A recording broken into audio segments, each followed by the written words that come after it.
सत श्री अकाल जी। एक बारी दोबारा शुरू करते हैं। अज विसाखी का दिन आ ते मेरे वालों तुहानू सारिਆਂ ਨੂੰ विसाखी दियां बहुत बहुत मुबारकां। ते ये दिन अज बहुत इंपॉर्टेंट इस करके भी आ बिकॉज अज दे दिन श्री गुरु गोबिंद सिंह जी ने खालसा पंथ साजिया सी। साडे पंथ दी अज दे दिन स्थापना हुई सी। सो इस करके साडे लई बहुत बहुत महत्वपूर्ण दिन है ये खालसा पंथ। जिन्ना कि मैं समझदा, देखो गल्लां आपां ये इस करके कर रहे हैं क्योंकि कदे कदे ये जरूरी हुंदा भी आपां इंट्रोस्पैक्ट भी करिए, आपदे अंदर भी झाती मारीए। खालसा पंथ साजिया गुरु साहब दा साडे याद रह गया, पंथ याद रह गया। पंथ क्यों साजिया गया ये गल किसी दे याद नहीं। ये इस करके गल जरूरी है ये करनी क्योंकि असीं भुल्ले फिरदे हां भी पंथ क्यों साजिया गया सी। सिर्फ सानू पंथ याद रह गया तो उस पंथ दे चक्कर च असीं आपदे आप नूं इन्ना ज़्यादा गुमराह करन लग गए, या साडे लोग सानू या साडे आगू सानू गुमराह करन लग गए। असीं भुल ही गए भी Khalsa Panth was created to serve the humanity. इंसानियत दी रखिया लई, इंसानियत दे लई काम करन खातर यह पंथ साजिया गया सी। पर वो गल्लां किसी दे याद नहीं। असीं आपस च लड़ी जाने आ, असीं एक दूजे दियां लत्तां खिच्ची जाने आ। मैं तुहानूं एक उदाहरण देनी चाहना, इहनूं ध्यान नाल सुणिओ। एक गल दोबारा करते हैं आपां भी जदों किसी नूं कोई मैडिकल प्रॉब्लम हुंदी आ या वो डॉक्टर कोले जांदा तां उत्थे उहदे ऑपरेशन होना होवे उहदे कई प्रकार दे टैसट कीते जांदे आ। ਉਹਨੂੰ ऑपरेशन थिएटर लिजाण तो पहला ਉਹਦੇ 10-15 तरह के ब्लड टैसट भी किया जाता, ਉਹਦੀ हार्ट बीट भी चैक की जाती है, ਉਹਦੀਆਂ होर भी कॉम्प्लीकेशनस डायबिटीज़ भी देखी जाती है, हर तरह के टैसट किए जाते हैं। तो जदों ये सारे टैसट ठीक निकलन तो उन्होंने ऑपरेशन थिएटर च लिजाया जाता। ये सब कुछ जान के भी हुण आ कॉम्प्लीकेशन आ सकदियां जे असीं इहदा ऑपरेशन करते हैं। तो ये गल उवें ही आ जदों असीं किसी नूं या साडे सिख गुरुद्वारा साहब च बैठ के असीं अमृत छकाउणे आ, उन्होंने खालसा सजाउणे आ, उन्होंने ये गल जमा ही नहीं पुछी जाती भी तैनूं बुरी संगत दा असर तां नहीं आ तेरे ते। ये गल नहीं पुछी जाती भी तेरे च कोई लालच तां नहीं आ, काम क्रोध लोभ मोह हंकार इन्हां चीज़ां ते तेरा किन्ना क कंट्रोल आ। ते उदों बाद तैनूं खालसा सजा सकते हैं क्योंकि खालसे का मतलब आ खालस, असल जिहड़ा प्योर सोल आ ओह। ये गल्लां बिना पुछे ही अगले नूं आपां साडे सिख कशहरा दे दिंदे आ, किरपान दे दिंदे आ, केश रखा दिंदे आ, ते 5 तरह के साडे जिहड़े कक्के आ साडे केज वो करा के अगले नूं कहिंदे आ भी लो जी तुसीं खालसे सज गए।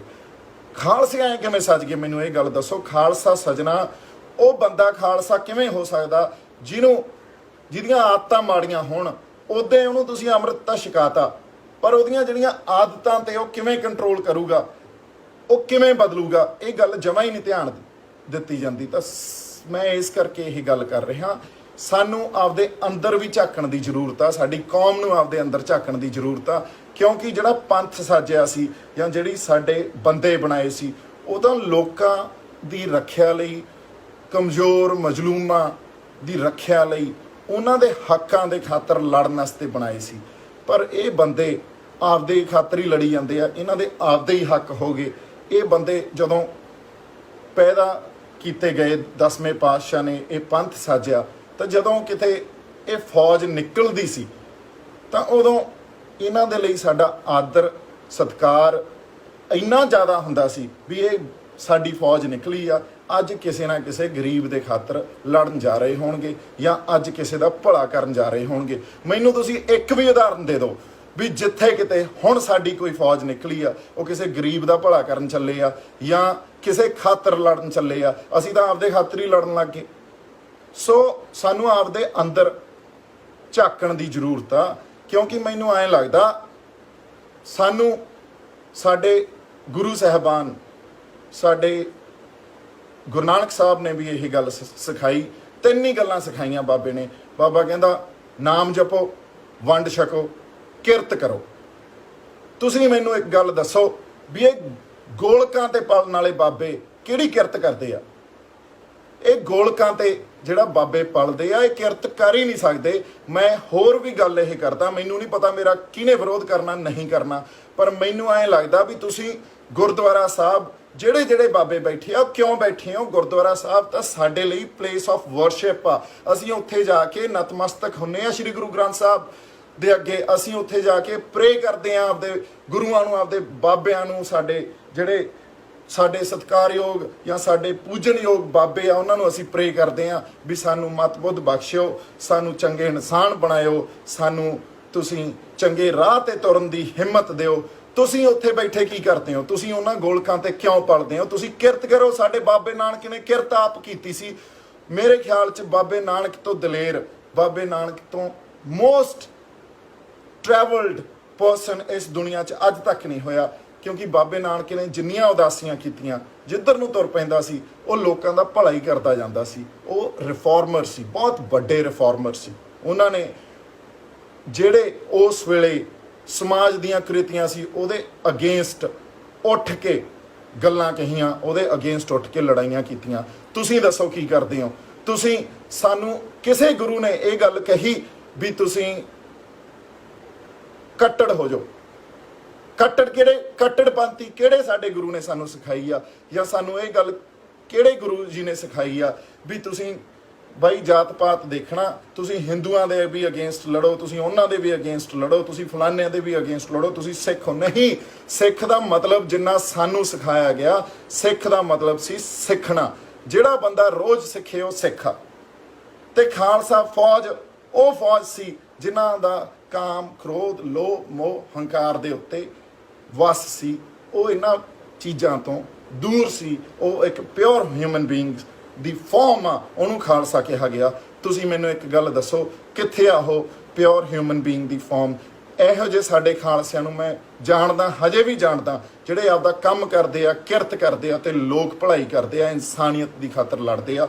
ਉਹ ਬੰਦੇ ਐਜੂਕੇਟਡ ਬੰਦੇ ਆ, ਕਿਉਂਕਿ ਅਸੀਂ, ਮੈਨੂੰ ਐਂ ਲੱਗਦਾ 1984 ਤੋਂ ਬਾਅਦ 2002, 2003, 4, 5 ਤਾਈਂ ਕੋਈ ਬੰਦਾ ਐਜੂਕੇਸ਼ਨ ਲੈਵਲ ਤੇ ਜਾਂ ਇੰਟੈਲੈਕਚੁਅਲ ਲੈਵਲ ਤੇ, ਇੰਟੈਲੈਕਟ ਖਤਮ ਹੋ ਗਈ, ਐਜੂਕੇਸ਼ਨ ਖਤਮ ਹੋ ਗਈ। ਅਸੀਂ ਸਿਰਫ ਝੋਟੇ ਕੁੱਟੀ ਪੈਦਾ ਕੀਤੇ ਆ। ਅਸੀਂ ਕੋਈ ਚੰਗੀ ਸੋਚ ਰੱਖਣ ਵਾਲੇ ਬੰਦੇ ਪੈਦਾ ਹੀ ਨਹੀਂ ਕਰ ਸਕੇ।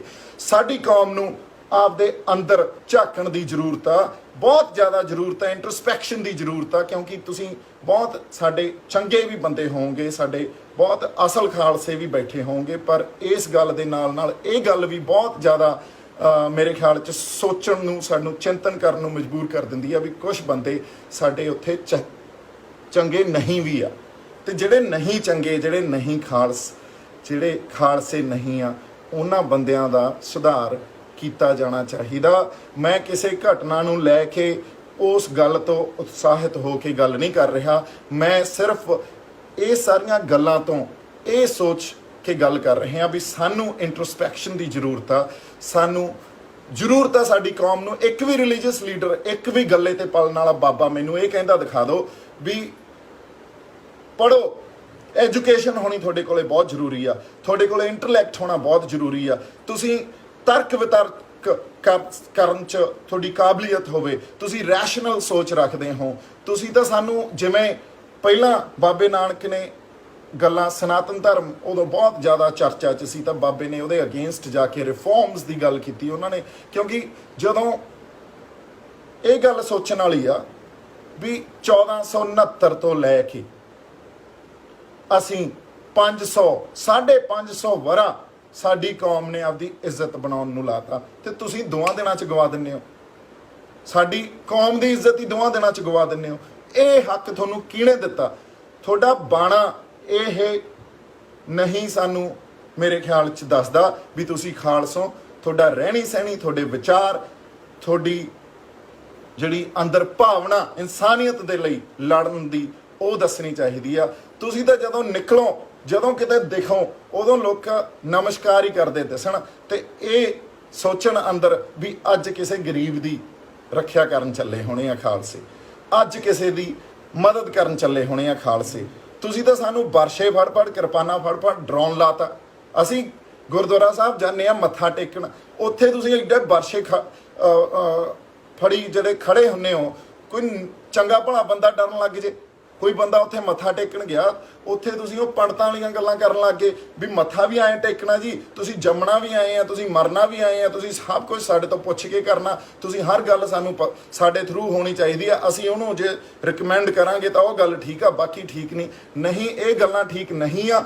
ਗੁਰੂ ਸਾਹਿਬ ਤਾਂ 10ਵੇਂ ਪਾਤਸ਼ਾਹ ਜਦੋਂ ਘੋੜੇ ਤੇ ਚੜ੍ਹਦੇ ਸੀ, ਉਹਨਾਂ ਦੀ ਅਰਦਾਸ ਸਿਰਫ ਇੰਨੀ ਕੀ ਹੁੰਦੀ ਸੀ ਵੀ ਹੇ ਸੱਚੇ ਪਾਤਸ਼ਾਹ ਵਾਹਿਗੁਰੂ ਚੜ੍ਹਦਿਆਂ ਦੀ ਲਾਜ ਰੱਖੀ, ਇਦੋਂ ਵੱਡੀ ਤਾਂ ਅਰਦਾਸ ਹੀ ਨਹੀਂ ਸੀ ਬਾਬੇ ਦੀ।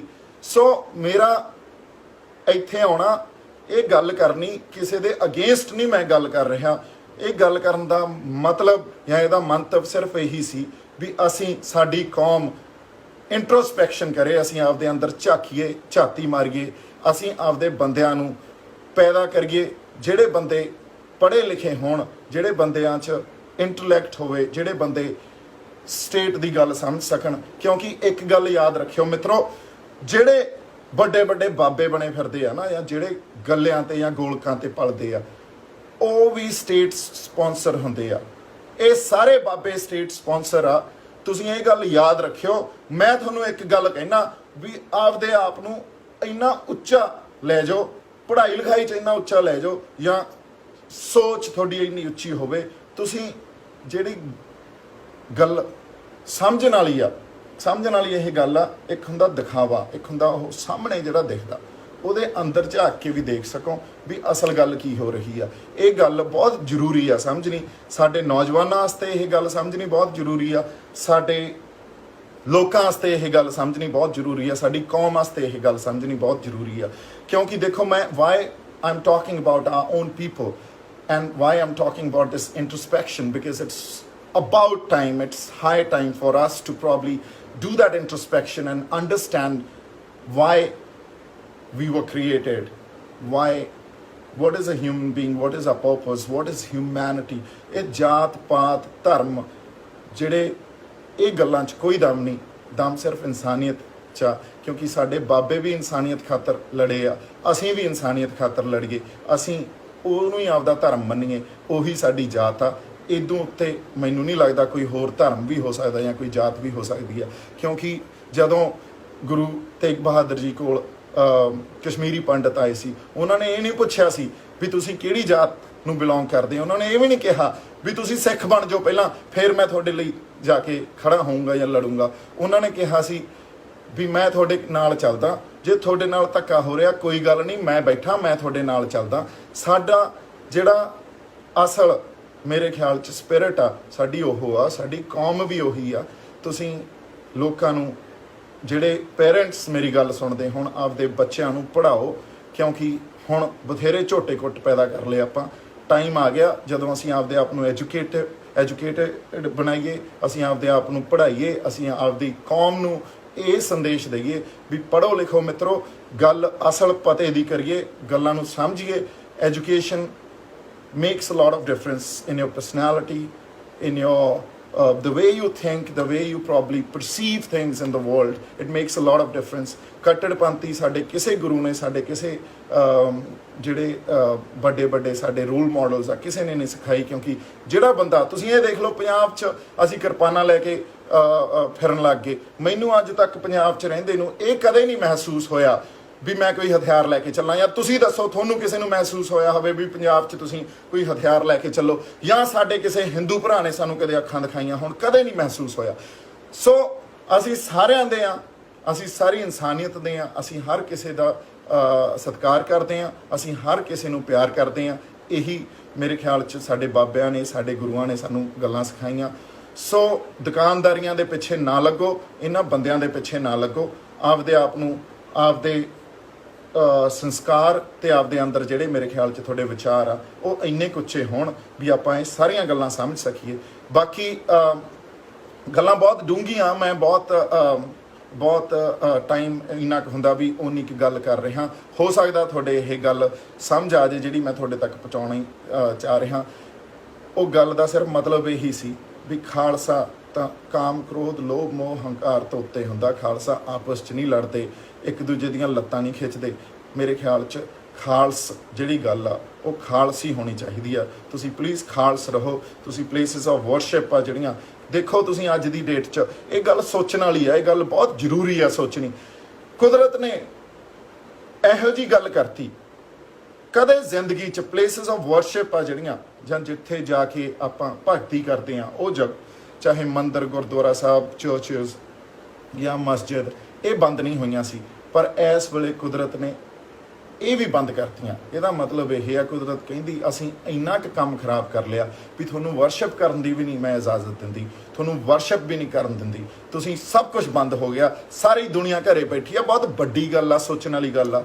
So that's about it. ਮੈਂ ਤੁਹਾਨੂੰ ਦਰਖਾਸਤ ਇਹ ਕਰਦਾ, ਤੁਹਾਨੂੰ ਸਾਰਿਆਂ ਨੂੰ, ਸਾਡੀ ਕੌਮ ਨੂੰ ਇਹ ਗੱਲ ਕਹਿਣਾ, ਇੰਟਰਸਪੈਕਸ਼ਨ ਦੀ ਜ਼ਰੂਰਤ ਹੈ ਇਸ ਵੇਲੇ, ਆਪਦੇ ਅੰਦਰ ਝਾਕਣ ਦੀ ਵੀ ਜ਼ਰੂਰਤ ਆ। ਕਿਉਂਕਿ ਅਸੀਂ ਨਾ ਤਾਂ ਸਿੱਖ ਨੂੰ ਨਾ ਸਿੱਖੀ ਨੂੰ ਬਦਨਾਮ ਹੁੰਦੇ ਨਹੀਂ ਦੇਖ ਸਕਦੇ। ਸਾਡੀ ਕੌਮ ਨੂੰ ਚਾਹੀਦਾ, ਜਿਹੜਾ ਖਾਲਸ ਦੀ ਗੱਲ, ਜਿਹੜੇ ਖਾਲਸੇ ਦੀ ਗੱਲ 10ਵੇਂ ਪਾਤਸ਼ਾਹ ਨੇ ਕੀਤੀ ਸੀ, ਜਿਹੜਾ ਪੰਥ ਸਾਜਿਆ ਸੀ ਤੇ ਕਿਉਂ ਸਾਜਿਆ ਸੀ, ਸਾਨੂੰ ਉਹੀ ਪੰਥ ਚਾਹੀਦਾ, ਸਾਨੂੰ ਉਹੀ ਬੰਦੇ ਚਾਹੀਦੇ ਆ। ਅਸੀਂ ਉਹਨਾਂ ਬੰਦਿਆਂ ਦਾ ਸਤਿਕਾਰ ਕਰਦੇ ਆ, ਨਤਮਸਤਕ ਹੁੰਨੇ ਆ ਉਹਨਾਂ ਬੰਦਿਆਂ ਅੱਗੇ, ਤੇ ਜਿਹੜੇ ਬੰਦੇ ਉਹ ਨਹੀਂ ਆ, ਉਹਨਾਂ ਬੰਦਿਆਂ ਨੂੰ ਪਲੀਜ਼ ਪਹਿਚਾਨੋ ਤੇ ਉਹਨਾਂ ਬੰਦਿਆਂ ਨੂੰ ਸਾਡੇ ਚੋਂ ਬਾਹਰ ਕੱਢੋ। ਮੈਂ ਇਹ ਨਹੀਂ ਕਹਿੰਦਾ ਵੀ ਕਿਸੇ ਨੇ, ਜਿਹੜਾ ਵੀ ਕੋਈ ਪਟਿਆਲੇ ਘਟਨਾ ਹੋਈ ਆ ਉਹ ਬੰਦੇ ਚੰਗੇ ਆ ਮਾੜੇ ਆ, ਮੈਨੂੰ ਨਹੀਂ ਪਤਾ ਚੰਗੇ ਆ ਮਾੜੇ ਆ, ਮੈਂ ਇਸ ਗੱਲ ਦੀ ਗੱਲ ਹੀ ਨਹੀਂ ਕਰਦਾ। ਪਰ ਮੈਂ ਗੱਲ ਇਹ ਕਰਦਾ ਵੀ ਸਾਨੂੰ ਇੰਟਰਸਪੈਕਸ਼ਨ ਦੀ ਜ਼ਰੂਰਤ ਆ, ਆਪਦੇ ਅੰਦਰ ਝਾਕਣ ਦੀ ਜ਼ਰੂਰਤ ਆ, ਸਾਡੀ ਕੌਮ ਨੂੰ ਆਪਦੇ ਅੰਦਰ ਝਾਕਣ ਦੀ ਜ਼ਰੂਰਤ ਹੈ ਇਸ ਵੇਲੇ। ਸੋ ਇਹ ਹੀ ਕਹਿੰਦੇ ਹੋਏ ਮੈਂ ਤੁਹਾਨੂੰ ਇੱਕ ਵਾਰੀ ਫਿਰ ਵਿਸਾਖੀ ਦੀਆਂ ਇੱਕ ਗੱਲ ਹੋਰ ਬਹੁਤ ਜ਼ਿਆਦਾ ਜ਼ਰੂਰੀ ਹੈ ਇਹ ਗੱਲ ਕਰਨੀ, ਕਿਸੇ ਦਿਨ ਹੋਰ ਵੀ ਕਰੂੰਗਾ, ਵੀ ਜਦੋਂ ਮੈਂ ਆ ਕੇ ਤੁਹਾਡੇ ਨਾਲ ਗੱਲ ਕਰਦਾ ਜਾਂ ਕਿਸੇ ਤੇ ਆਪਾਂ ਕਿਸੇ ਬਾਰੇ ਗੱਲ ਕਰਦੇ ਆ, ਸਾਡੇ ਆਗੂਆਂ ਬਾਰੇ, ਸਾਡੇ ਲੀਡਰਾਂ ਬਾਰੇ ਗੱਲ ਕਰਦੇ ਆ, ਉਹਦਾ ਮਤਲਬ ਇਹ ਨਹੀਂ ਹੁੰਦਾ ਇਹ ਗੱਲਾਂ ਕਿਸੇ ਪਾਰਟੀ ਦੇ ਲਈ ਜਾਂ ਮੈਂ ਬੀਜੇਪੀ ਲਈ ਜਾਂ ਅਕਾਲੀਆਂ ਲਈ ਜਾਂ ਕਿਸੇ ਲਈ ਵੀ ਕਰ ਰਿਹਾ। ਉਹਦਾ ਮਤਲਬ ਇਹ ਨਹੀਂ ਹੁੰਦਾ ਵੀ ਅਸੀਂ ਐਂਟੀ ਨੈਸ਼ਨਲ ਹੋ ਗਏ ਜਾਂ ਅਸੀਂ ਸੈਪਰੇਟਿਸਟ ਹੋ ਗਏ। ਅਸੀਂ ਨਾ ਤਾਂ ਐਂਟੀ ਨੈਸ਼ਨਲ ਆ, ਨਾ ਅਸੀਂ ਸੈਪਰੇਟਿਸਟ ਆ। ਅਸੀਂ ਸਿਰਫ ਗੱਲ ਇਹ ਕਰ ਰਹੇ ਹਾਂ, ਜਿਵੇਂ ਇਨਸਾਨੀਅਤ ਦੀ ਗੱਲ ਹੋਣੀ ਚਾਹੀਦੀ ਆ ਉਹ ਇਨਸਾਨੀਅਤ ਦੀ ਗੱਲ ਕਰ ਰਹੇ ਹਾਂ, ਜੋ ਲੋਕ ਭਲਾਈ ਦੀ ਗੱਲ ਹੋਣੀ ਚਾਹੀਦੀ ਹੈ ਲੋਕ ਭਲਾਈ ਦੀ ਗੱਲ ਕਰ ਰਹੇ ਹਾਂ। ਇਸ ਕਰਕੇ ਅਸੀਂ ਜੇ ਕਿਸੇ ਤੋਂ ਸਵਾਲ ਪੁੱਛਦੇ ਹਾਂ, ਜੇ ਸਾਡੇ ਆਨਰੇਬਲ PM ਤੋਂ ਸਵਾਲ ਪੁੱਛਦੇ ਹਾਂ ਜਾਂ ਸਾਡੇ ਆਨਰੇਬਲ CM ਤੋਂ ਸਵਾਲ ਪੁੱਛਦੇ ਹਾਂ, ਉਹਦਾ ਮਤਲਬ ਇਹ ਨਹੀਂ ਆ ਅਸੀਂ ਐਂਟੀ ਨੈਸ਼ਨਲ ਆ, ਨਾ ਹੀ ਅਸੀਂ ਕੱਟੜ ਆ, ਨਾ ਹੀ ਅਸੀਂ ਐਂਟੀ ਨੈਸ਼ਨਲ ਆ। ਅਸੀਂ ਹਰ ਬੰਦੇ ਨੂੰ ਪਿਆਰ ਤੇ ਸਤਿਕਾਰ ਕਰਨ ਵਾਲੇ ਬੰਦੇ ਆ।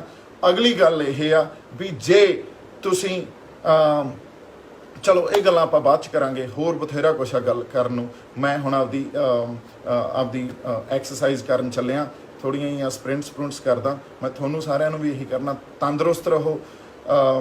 ਡੈਫੀਨੇਟਲੀ ਅੱਜ ਦੀ ਡੇਟ 'ਚ ਇੱਕ ਮਹਾਮਾਰੀ ਆਈ ਹੋਈ ਆ, ਤੁਸੀਂ ਸੋਸ਼ਲ ਡਿਸਟੈਂਸਿੰਗ ਮੇਨਟੇਨ ਕਰੋ, ਤੁਸੀਂ ਕੁਆਰੰਟਾਈਨ ਮੇਨਟੇਨ ਕਰੋ, ਤੁਸੀਂ ਆਪਦੀ ਸਿਹਤ ਦਾ ਧਿਆਨ ਰੱਖੋ, ਆਪਦੇ ਪਰਿਵਾਰ ਦੀ ਸਿਹਤ ਦਾ ਧਿਆਨ ਰੱਖੋ।